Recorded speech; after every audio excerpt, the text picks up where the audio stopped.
ಹಿಂದೂ ಸಮಾಜೋತ್ಸವ ಸಮಿತಿ ಅಂತ ಹೇಳಿ ಪ್ರತಿ ತಾಲೂಕಿನಲ್ಲಿ ಹೋಬಳಿವಾರು ಈ ಕಾರ್ಯಕ್ರಮವನ್ನು ರಾಷ್ಟ್ರೀಯ ಸ್ವಯಂ ಸೇವಕ ಸಂಘಕ್ಕೆ 100 ವರ್ಷ ತುಂಬಿದ ಸಂಭ್ರಮಾಚರಣೆಯ ಅಂಗವಾಗಿ ಪ್ರತಿ ಹೋಬಳಿಯಲ್ಲಿ ಕಾರ್ಯಕ್ರಮವನ್ನು ನಿರ್ವಹಣೆ ಮಾಡ್ತಾ ಇದ್ದಾರೆ. ಅದೇ ರೀತಿಯಾಗಿ ಶ್ರವಣಬೆಳಗೊಳ ಹೋಬಳಿಯಲ್ಲೂ ಕೂಡ ಈಗಾಗಲೇ ಹೇಳಿದ ಹಾಗೆ 9:30 ಗಂಟೆಗೆ ನಾಗೇನಕೊಪ್ಪಲು ಸರ್ಕಲ್ನಿಂದ ಶೋಭಾಯಾತ್ರೆಯನ್ನು ಪ್ರಾರಂಭ ಮಾಡಿ ಶ್ರವಣಬೆಳಗೊಳ ಬಾಹುಬಲಿ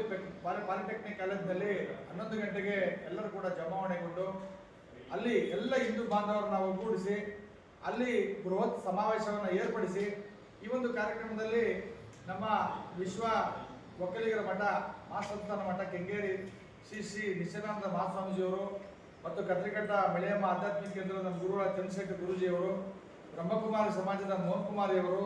ಮತ್ತು ದಿಕ್ಸೂಚಿ ಭಾಷಣವನ್ನು ಮಾಡಲಿಕ್ಕೆ ಬರ್ತಿರ್ತಕ್ಕಂಥ ಶರತ್ ಪಂಪುಲ್ ಅವರು ಎಲ್ಲರೂ ಸೇರಿ ಅಲ್ಲಿ ಪ್ರವಚನ ನೀಡ್ತಾರೆ. ದಯಮಾಡಿ ಪ್ರತಿಯೊಬ್ಬ ಹಿಂದೂ ಬಾಂಧವರಿಗೆ ಕರಪತ್ರವನ್ನು ಕೊಡಲಿಕ್ಕೆ ಸಾಧ್ಯ ಆಗದೇ ಇರೋದ್ರಿಂದ ದಯಮಾಡಿ ಇದೇ ಕರಪತ್ರ ಎಂದು ಭಾವಿಸಿ ನಮ್ಮೆಲ್ಲರ ಕರೆಗೆ ನಾವೆಲ್ಲರೂ ಒಂದಾಗಿ ದೇಶ ಕಟ್ಟೋಣ, ದೇಶದ ರಕ್ಷಣೆಗಾಗಿ ಬದುಕೋಣ ಎನ್ನುವ ನಾಣ್ಣುಡಿಯೊಂದಿಗೆ ಎಲ್ಲರೂ ಇಲ್ಲಿ ಬನ್ನಿ ಅಂತ ಹೇಳಿ ಈ ಮೂಲಕ ತಮ್ಮಲ್ಲಿ ನಿವೇದನೆ ಮಾಡ್ತೀವಿ. ಬಂಧುಗಳೇ, ನೀವು ಬನ್ನಿ.